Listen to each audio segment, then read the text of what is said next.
Welcome to the Exceptional Educators Podcast by Frenalytics EDU, where innovation meets inclusion in education. I'm your co-host, Nisha Srinivasa. And I'm Matt Giovanello, the CEO and co-founder of Frenalytics.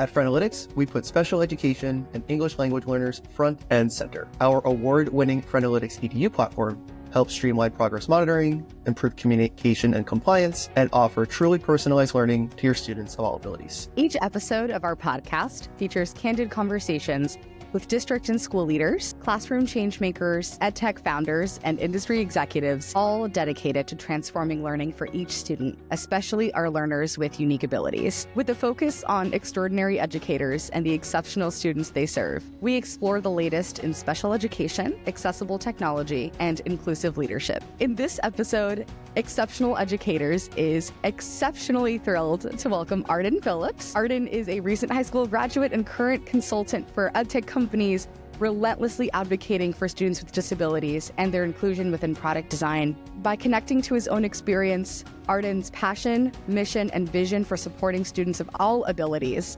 carries through all he does. Welcome, Arden. We are so grateful to have you here today to talk to you. Well, hello, and thank you for having me. I appreciate you guys reaching out to me. We're really grateful to have this conversation. And just to kick us off today, something that we've been asking all of our guests is, what is your why? So thinking about what's continuing to bring you to the work that you do in supporting students' special education. So since middle school and even before, I've noticed that there's a disconnect between the teachers who think typically and the students that don't. Just the words choice and the fact that it's always talking to instead of talking with, and it's the engagement thing. Just always noticed that. And so I started my company back in middle school. It definitely wasn't for money. I saw my fellow classmates falling behind, so I'd ask for more homework and I would study. I would come in, help them stay after class. And that's really where I got all this started off, and I just kept going. Arden, I love hearing how your personal experiences are directly fueling what you're doing now as a consultant and as an advocate for students with disabilities. And as you shared with me before the episode started, even when we first met down at the FATC conference, you spoke directly about how your own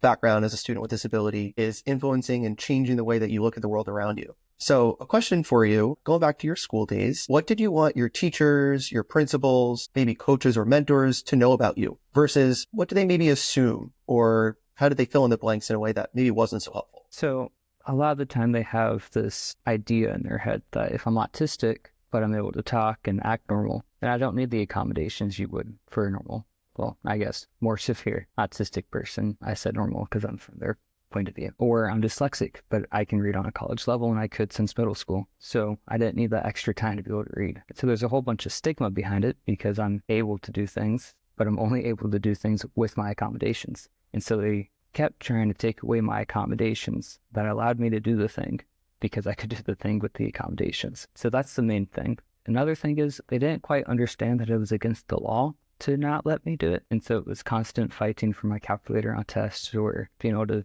have stuff read to me or teacher's notes.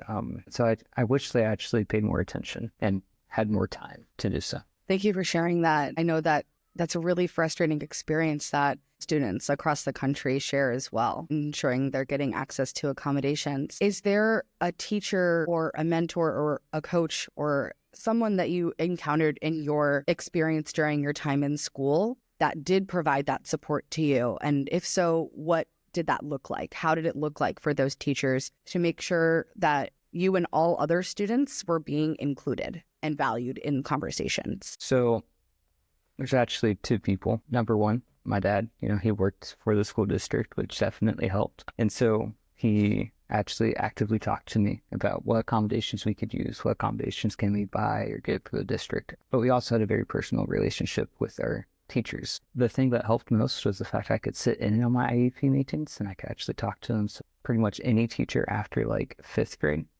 became a lot better. But there's actually one person that stands out the most, and that's around elementary school. His name is Bobby Duke. He worked at central office where my dad worked, and he had dyslexia. And so every Monday, I think I would go over and I would talk to him and I'd see how he does IT with dyslexia. I'll see how he accommodates for himself, how his advocacy to just get anything done. And it's a lot of reading in IT. I don't know how he had the stamina to do it, but he's still doing it. He's very happy with it. And just proved to me that it's not everything if I struggle with reading, or it's not everything if I struggle in school. It's not the end of the world. You're 100% right. And I imagine those external validators must be very reassuring for you, especially when you're down on yourself. I know I am all the time. And to have people from the outside see you not only for who you are, but also by your potential, that's got to be incredibly motivating for you. On a related note, you have, since fifth grade, as you mentioned, been advocating for yourself in these IEP meetings. Can you tell us a little bit more about other ways you found yourself advocating for yourself through those forums or others that you think helped with your success, keeping your accommodations and setting yourself up for success after high school? Yeah. So I kept moving around throughout high school. And so I didn't actually spend more than a year at the same school. So senior year, especially, I made my own GPT and my own Geminis, I guess gyms. And I gave them my textbooks, I gave them my assignments, and I was like, hey, can you help tutor me? So I made my own tools. I wish I didn't have to, but I did. In freshman year, I tried to take AP chemistry. That didn't go well. And so I talked to them and found out there was a CWC class that they just didn't tell me about. And so I became a part of that CWC. It's a class within a class. Pretty much is just another teacher there to help with the kids who are struggling in the class. That was the main thing. And then orchestra and all that, I used a tuner throughout the entire thing so I can make sure I'm playing the right notes, because notes move around on the page, and I had to train my ear. So it's a whole bunch of adaptation and just resilience. And that really just comes down to confidence. Your ability to overcome those things, Arden, is fascinating. Your dyslexia, as we spoke about, comorbid with your ADHD and your autism diagnosis, in many situations would be a complete deterrence to students embracing advanced subjects in science and math, and especially in music, but you overcame it. And I love that you're using things like custom ChatGPT bots, Gemini, and related AI tools to help you get there. And no matter what it takes, we're all reaching the same or similar outcome, right? So the fact that you're able to use these new tools to your advantage is really inspiring in my mind. I would love for you to tell us a little bit more about some of the specific ways that AI has helped you become a better student and a better adult, especially in lieu of some of the disabilities and challenges you faced from them that maybe even like 5 years ago, if you could think back that far, you were struggling without them. What are some of the ways that AI has helped you? So with my autism, it helps me to prepare for new situations like this podcast. Never done a podcast before. So for the last 2 hours, I sat down with ChatGPT, the voice feature. I gave it all the interview questions you're asking me currently, and I gave it my business plan. And I was like, hey, can you help me come up with some scripts so I can talk about this more fluently and all that? And so for like 2 hours straight, I would have it ask me a question. I would answer the question. I'd have it critique me. I would fix it. That repetitive action is what made me better at being an adult, made me be able to have my own company and so on. But during school, it definitely helped because I would give it text. I'd be like, okay, I need to read Macbeth. So I'd give it Macbeth, which is very, very royalty free right now. And so it was able to ask me questions about my comprehension. If I struggled on a chapter, it could even read it to me. And it could even lower the reading comprehension so that I can understand more of it. So it would use smaller words or, string together other sentences that would make more sense with the context. And it wouldn't have been a thing even 2 years ago because the voice feature is brand new. And 3 years ago, ChatGPT was a baby, couldn't do half the stuff I just said. Definitely. It really sounds like the way that you have used technology and determined the way that it works best for you has really supported you and allowed you to have the access, right? Have the access to the curriculum, to readings.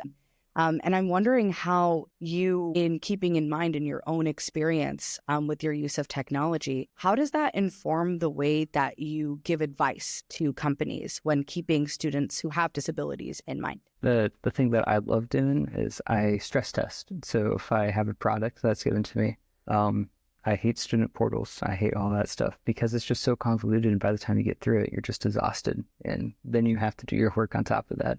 And so I'll go through and I'll make sure everything's clean. But when it comes down to AI, I need to make sure it's child friendly. I'll do whatever I can to try to break out of that little sandbox it gives you. A lot of the times when teachers make their own ChatGPTs, they do it based off of whatever they can find and they just send it out. And so it's a whole bunch of learning models, a whole bunch of resources that it shouldn't have. Some of it is like 50 Shades of Grey because it's from like a library where it gets all this research from. And so you don't want 50 Shades of Grey in your elementary topic And so it's a lot of that type of stuff. I had a friend who's developing an AI chatbot cyclist for his students. He's over in Athens, Greece, but his name is Poe, and I actually made it break out because I thought it was Santa for a bit and went totally off topic. So these are the main things. Another thing is you need to make sure it can lower its comprehension and it can remember it lowered its comprehension, because a lot of times these things have very limited amount of memory. And so once you get 15 messages in, it just forgets it. But there is a company that's actually doing really good at it. It's called School AI, which is basically a CWC class, but it's on a computer and it's AI. So you can have multiple students all at once. That is awesome to hear how you're making use of tools like School AI and your own lived experiences to say, open your eyes. This is not accessible. This is not working for these very specific reasons that probably to you seem so obvious, but to flip the script around where things maybe in other contexts don't seem obvious to you at all. Now you're kind of on the other side of the equation and you're telling, hey, companies, how aren't you realizing this, like, again, open your eyes. It's so easy to fix, so easy to determine. When you realize that not every company is like School AI and it's really cool and really helpful, but rather there are those deficits in the technology, especially as it relates to accessibility for people like you. In your mind, what do you think comes next? Do you try and share that feedback with those companies? Does that turn into a consulting opportunity? Is it something you just realize you can never use again for those reasons? What's the positive of that experience? What's the negative?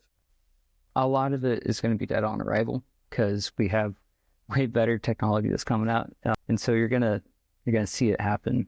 Companies like School AI that are already implementing all this and that are stress testing is really good. I only sat in on a meeting with School AI, so I can't take credit, but I'm really happy about the way it turns out. And for the future of AI with these other ones, I feel like the field's going to get a lot more competitive once they see what companies like School AI are doing, which actually makes me excited because it's kind of like a Cold War, but each step gets better and better for the students along the way. So it's like a warm war. It's just better. On that note, I'm wondering what your thoughts are on any hopes you have for the ways that technology can continue to evolve to support students with disabilities and support students that have multiple different types of learning needs. What do you see is the potential sort of upcoming opportunities in education based on your experience? So when I think about the future of it, it's actually, to me, less about students and more about people with disabilities. Because once you're able to teach somebody how to learn, and that's what you should be doing as a teacher, you teach people how to get information and how to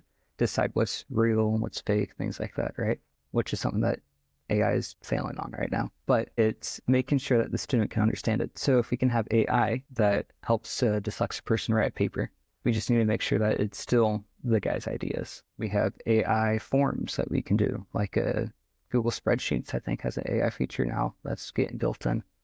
And that helps people who are doing accounting but are dyslexic. You know, they love numbers, they just can't keep track of all of them. And things like that are great. My dream job growing up was a journalist. You know, I told myself I couldn't do it because of my dyslexia. That's the one thing I couldn't get over. But now I can. I just tell AI, hey, I need this and this, and I just critique it until it gets what I want. And it makes the workload so much less, so I can get so much more quality work done. So I imagine that with people with disabilities, people without disabilities, and especially students, because students are the ones getting more work than any job out there. So it's funny you bring some of those pieces up, Arden, because I think, to quote what you just said, AI is failing in a lot of capacities. And if I had to guess what you are referring to, it's AI being inclusive enough, AI understanding contextually enough, and AI having enough background on the nature of the activity, the assignment, the deliverable, to actually be helpful to students, to discourage cheating, but to get them to think a little bit more critically. If we're thinking about it in those ways, first off, is that more or less the ways in which you were referring to AI maybe not being quite there yet? Yeah, no, because basically I want AI to be like when I was in middle school. You know, I want something that can be personable, understand the way the brain works, understands the pitfalls of somebody and the strengths so that they can help balance it between their strengths and their pitfalls, but also understand the class. You know, I want AI to be the one going home late because they are studying and teaching just to do more homework so they can teach again. So I want them to have that personable aspect. So what you said was pretty accurate. I love that. I think we're not too far away, although there is a bit more growth that I think as an industry we need to achieve. I have a related question for you, and it is about how much of a proponent you are of every student having an IEP and how big of a believer you are in the potential of AI in the future. I think more specifically, what I'd be interested in knowing is If you think that AI could help teachers deliver on a promise of every student having an IEP, what would be the benefits if we end up achieving that? And what do we need to do first in order for every student to have an IEP? Because right now, teachers aren't necessarily delivering on everyone with an IEP of the ones they're mandated to. We can't just add more. What needs to happen first? So first of all, we need better AI, obviously. And the better the AI, the more schools adopt it, which means the less budget they have to spend to make sure that the just baseline kids that need the IEP initially need the IEP. And so they can afford more teachers to do the same job, and they can actually cover more because they have less work and everything. But also, AI is actually going to end up sitting with the student throughout all their class. So it's like a teacher, but the teacher knows the student from kindergarten all the way to senior year. And, sometimes even after. And so it's always going to pick up on, the student struggles with reading. So maybe if it's not even an IEP, it's just, the student struggles with reading, so let's lower the comprehension or have it read to him as he reads. It would be a hell of a lot more helpful. And that's the main thing. It doesn't have to be an IEP to say, because that's a legal term. It just needs to be accommodating towards that student's modality, because everyone learns different. It's not just a person who's atypical, because we're all a bit different if you're trying to be real sensitive about it. But it's true. Everyone learns differently. Everyone has different standards for what education is. So it would just be nice to have everyone on a level playing field where we all get taught the way that we need to be taught. Yeah, I definitely agree with that. And something that I'm hearing come out from what you're saying is this idea of making sure that it's accessible and available within all classrooms. And that sort of contributes to the way that a teacher would be able to more successfully implement it, right? Like if it's available, it's readily available, taught, accessible, then students would be able to have that. Do you think, in your opinion, is there anything else that schools, classrooms can continue to do to better improve the experience of students who are receiving special education services? And even for students who aren't necessarily receiving special education services, that might be neurodivergent in other ways. Throughout all my school, any test I ever took, right after my IEP course, I had headphones. I never used them until high school. The reason is I made fun of myself because I had to use headphones and no one else did. Having headphones actually does not allow a student to test, better or worse if they can read. What it does, though, if you give a student that can read headphones, it destigmatizes it, which is the same reason why I want every student to have an IEP, because then no one feels left out and no one feels dumb because they learn different. But if you give every student a pair of headphones, it does not affect their test. Contrary to popular beliefs, it's not cheating to listen to a thing you can already read. But it makes the people who are testing, who actually do need that, feel way more comfortable, not like they're getting made fun of, and not like the teachers playing along with the whole, you're stupid. I think that you bring up a really great point of this idea around making sure that there are systems in place for students to not feel stigmatized and for students to feel heard, valued, seen in their experiences throughout the day. And thank you for sharing that, because I know in my own experience as a special education teacher, there have been many times where students have voiced that exact opinion to me, that in their mainstream classes, they're feeling really stressed and anxious about using the accommodations that they have because they don't want to feel stigmatized. And so what do you see are like future opportunities for schools to really work on that idea of destigmatizing what it means to be a student with different learning needs? So a very effective part to destigmatize somebody is to stop segregating them. So I personally had this. There was teams in my middle school. One of the teams was the Thunderbirds, a team I was a part of. And the Thunderbirds and the Incredibles were the only two teams that had any special ed whatsoever, which means the other two teams thought all of us were the idiots of the group. So if we could stop separating people just based off whether or not they can learn the same, that would be great. And if we can also have students do things outside of just the regular curriculum. Like I did orchestra, because even though I'm dyslexic, I actually wasn't put all that far behind anyone else.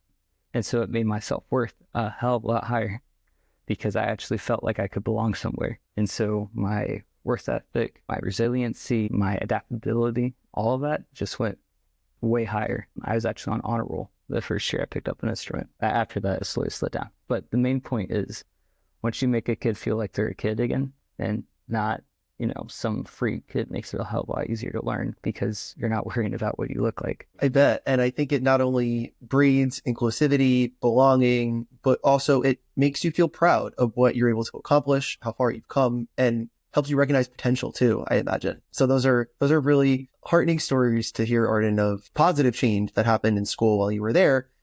And even though I think there's a long way to come for a lot of school systems, you just saw those levels of impact that it had on you. And imagine if we did even more than that. I think that can only make it better for students. For students who maybe are just a few years younger than you right now, they find themselves in the same or similar shoes as what you're describing when you were in high school or even in middle school. They're now going through those high school grades. They feel a little bit on the outside, or they're struggling to know what life after high school might look like. Do you have any advice for those students who are about to graduate, maybe for those who want to go into college or have a career in mind? Based on where you are right now, do you have any advice for what's to come? Well, my first part of advice is not everyone needs to go to college. And if you are going to college, I do recommend maybe community college first to get your gen eds out of the way and working on the side, because college is important and everyone wants to graduate fast so they can get an actual career. But that doesn't help them unless they have work experience. It doesn't help them unless they actually understand what they're doing and things like that. So certifications are great because you can work and you can study. You take a test and you have a college credit, basically. I mean, do your research before trying to enroll in a new school and all that. That way you know if it will transfer. Another thing is you need to read a couple books, and that's coming from a dyslexic. There's one about the Starbucks owner, Pour Your Heart Into It, which is really good. It's about passion and building your own company and being project orientated. And there's Rich Dad Poor Dad, which is about budgeting, which is really good for anyone, especially if you're trying to afford college. There's the 5 layers or levels, forgot which one it is, of leadership, which is important because everyone should be a leader, not just if you're a boss, but everyone needs to take charge. Everyone needs to be a role model. And just those simple ideas that you bring with you are good. Also, don't be afraid to pivot from things. If something's not working out, switch it. I mean, especially when you're young, because you have the opportunity, you have the time, and you have a safety net. So you need to take advantage of what you have. I love those recommendations. Thank you for sharing them. And I hope for anybody listening to this that find themselves in a similar situation to how you were just a few years back, as you described, may that serve as inspiration, and to know that not only there's a light at the end of the tunnel, so to speak, but also there's just so many opportunities when you frame it the right way in your mind. And, these things that might seem otherwise impossible, college or a CTE program or related, is really within reach when you approach it the right way and have the right supports behind you. So thank you for sharing those examples. Speaking of, you took those pivots into your own hands and started an organization. You're now a consultant, you have P20 education. Tell us a little bit more about this. What's the mission behind it, and what are you hoping to achieve with this organization? So currently, my goal is to get more consulting clients. I want to make sure that everything we have currently, the campus, the Clever, things like that, are just user-friendly, because especially for people who have learning disabilities, you just get fatigued so fast, especially on a computer where you got to navigate everything. I said this earlier, just to get to the same project everyone else is doing. Throughout high school, I preferred just to have paper. And that's the part of my mission, is to make everything convenient for the student. I also need to make everything convenient for the teacher, because the teacher already has so much grading, so much everything. So my dad's philosophy is build one less thing. If he could do that for our teachers, that'd be way easier if everything was filtered through one student portal instead of 5 different things for attendance and grades and things like that. That would also be super helpful. So everything basically is the convenience of the students and of the teachers. And it's also to make sure everything is accountable. If you are struggling on this one thing, you need to actually get feedback from your students. So it's just those basic things. It's trying to understand what people need, not what your money needs or what the superintendent of this one school needs. It's what the teachers and what the students, the people actually affected by this thing. And that's the basis of it. I'm trying to, in the future, roll in some certs, things like that, so I can certify companies, be like, oh, this company's actually really good with the student orientation, the teacher orientation, and trying to get some training out there. So I am currently writing books, lesson plans, and all that, just to help get people who are developing these things the training they need, to help get people in IT the training they need, and education the training they need, because you might know what autism is, but you don't actually know what it means for the student. Something that I just love so much was when you shared it's about people. And it's incredible that you are thinking about folks who are at the center of the experiences when you're doing your work. think that speaks volumes to your advocacy and to your support for students of all abilities, not even just students, of teachers who are working with students, of folks within the education system. And so I really just want to acknowledge and admire the work that you're doing that is people-centric and putting people first. So thank you for that. I actually didn't have a question. I just wanted to say thank you. It was really admirable. Arden, I have a follow-up question for you. It's a little unrelated, but it's how I first met you. And so just for a quick background, down in Orlando at the FETC conference back in January of 2025, I had the pleasure of meeting you and your dad, who you just alluded to not too long ago, who is the CIO of his school district down in Georgia, where you both live. And you and your dad put on a panel that was titled something to the effect of how schools and districts are failing our students with disabilities. And not only was I drawn to it when I saw that title in the list of overall sessions, and that it's directly related to the work that we do here, but also it felt like a little bit of a provocative title. It's how, like, let's address the elephant in the room and say, here's what's wrong in order to get to, here's how we can make it right. What was that experience like for you, presenting with your dad, speaking candidly about the failures you saw as a mechanism for making things better in other school systems around the country? So just going to mention, there was only 3 empty chairs, and the only people that left during it were vendors who went because they wanted to see what we had. So just going to throw it out there. The title worked. People are interested. But also it feels good because the room was packed. That's people that want to know how they can be better. It's people who are eager to see the change. It was a lot of teachers. It was a lot of superintendents. It was a lot of people that just showed up to be better at their job. And so when I present like that, it actually makes me proud to see there is change happening. It does make me proud of myself. I'm hardly ever proud of what I do because there's always so much more to do. But I really do enjoy seeing the people that are passionate about it, and talking to people like you afterwards just really hits the key that I'm trying to get. You should be so proud of yourself. That was a full room, packed house. I think the content and the depth and breadth of the discussion that you had then, the real practical tools that you showed off, you and your dad showed me the voice option within ChatGPT and how you use it on a daily basis, the camera, the back and forth for restructuring sentences, how you talk to people through your phone and get things read. I thought it was really eye-opening, even coming from a world where we try and place accessibility front and center within our own analytics system. We always have room for improvement, right? But I think for people where they're seeing this for the first time, I think you broached the topic in a civil yet necessary way to say we need change. So you should be really, really, really proud of yourself, you and your dad. It was a fantastic session. Nisha, I wish you were there to watch it with me. It was so eye-opening. I do You need to record it next time. Yeah, I do too. It sounds incredible, and it's definitely a session I would have been immediately drawn to, because something that I personally also feel is that if we're designing and thinking about experiences for students, why aren't students' voices at the center? Why aren't they the ones being uplifted? Why aren't our students the ones whose advocacy we're listening to and taking into account? And Arden, as somebody who has had experience navigating disabilities and navigating the school system, it sounds incredible, the perspective that you were able to bring to so many different people. And I'm sure that so many folks came away with like some aha moments and some just like new deep learnings and reflections. Arden, did you receive any feedback from participants after the session that helped you better understand how the session was helpful to them? Definitely heard a lot about how the session was helpful for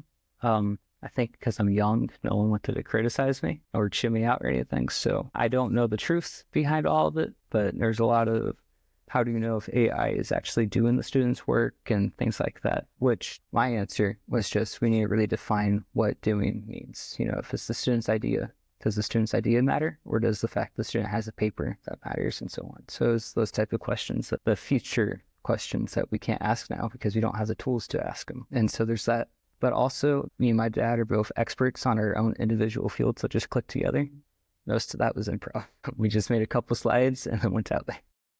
You wouldn't have known. It displayed perfectly. Kudos. And for anybody who does have complaints, tell them that your dad is holding the complaint box and you're holding the compliment box. And so you'll never know because you let him deal with it.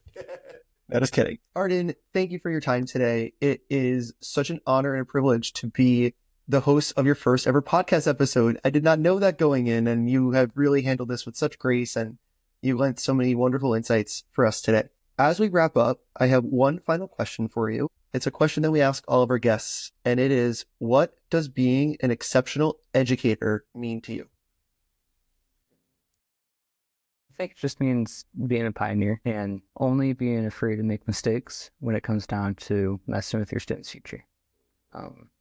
Anyone that is willing to sacrifice their student's future for maybe success, they're doing it wrong. To me, it's about just trying to make everything easier. To a teacher who's actively out there, it might just be trying to make the day a little shorter for the students. That way they don't have to do as much homework. So it really is just based off your field, but really it is pioneering it just so everything's way more streamlined and no one has to worry when they go home. That was an incredible answer. And really, I'm personally reflecting on like the idea of feeling a little bit easier when you go home at the end of the day.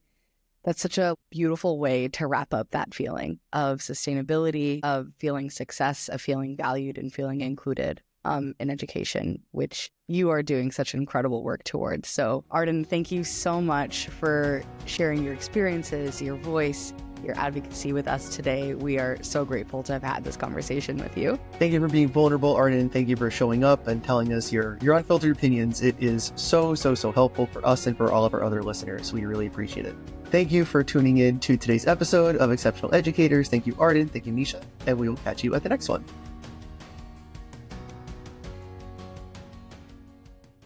That was fantastic. That was awesome. You killed it.